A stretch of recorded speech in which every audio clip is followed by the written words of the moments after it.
सूर्यदेव और छाया देवी के पुत्र के रूप में शनि का जन्म हुआ। कहते हैं जन्म से ही उनकी दृष्टि इतनी प्रचंड थी कि पिता सूर्य भी उनका सामना न कर पाए। जैसे ही उनकी नजर सूर्य पर पड़ी, रथ के घोड़े धीमे हो गए और प्रकाश मंद पड़ गया। यही क्षण था जब ब्रह्मांड ने पहली बार शनि की शक्ति को महसूस किया। बचपन से ही शनि का स्वभाव गंभीर और मौन था। अन्य देव पुत्र जहां खेलते, शनि मौन साधना में लीन रहते। उनका अलगाव उनके भीतर की शक्ति को और भी गहरा बना रहा था। कठोर तपस्या से प्रसन्न होकर भगवान शिव ने शनि को अटल दृष्टि और न्याय का दायित्व सौंपा। शिव बोले, तेरी नजर से कोई बच नहीं पाएगा, पर न्याय ही तेरा धर्म होगा। जब पहली बार शनि ने ब्रह्मांड पर दृष्टि डाली तो बड़े बड़े ग्रह थर्रा उठे। आकाश गंगा का संतुलन बदल गया। देवताओं ने समझ लिया कि ये दृष्टि वरदान भी है और परीक्षा भी। देवगण बोले, शनि की दृष्टि विनाशक है, लेकिन बृहस्पति बोले,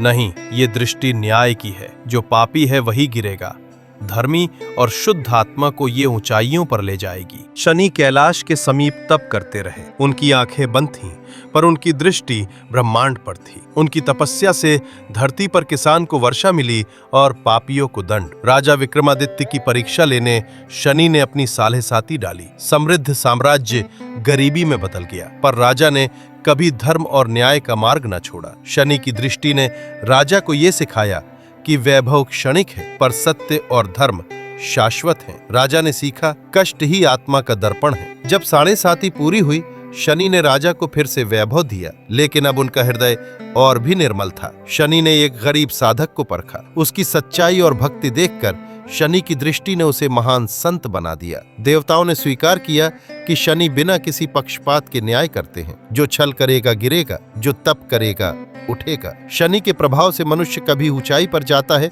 कभी धरातल पर। यही चक्र उसे अपने कर्म का परिणाम दिखाता है। शनि कठोर है, पर करुणामय भी। वे केवल दंड नहीं देते, सीख भी देते हैं। शनि बोले, मैं बुरा नहीं हूँ, मैं तुम्हारे कर्म का दर्पण हूँ। जो जैसा करेगा वैसा ही पाएगा। मेरी दृष्टि डरने की नहीं, संभलने की है। कथा के अंत में संदेश यही है, शनि से डरना नहीं, बल्कि अपने कर्म सुधारना है। जो सत्य, न्याय और धर्म पर चलेगा, शनि की दृष्टि उसे उन्नति देगी। शनि देव सजा देने नहीं आते, बल्कि आत्मा को दर्पण दिखाते हैं। उनकी दृष्टि से डरना नहीं, बल्कि उसे अपने जीवन का शिक्षक मानना चाहिए।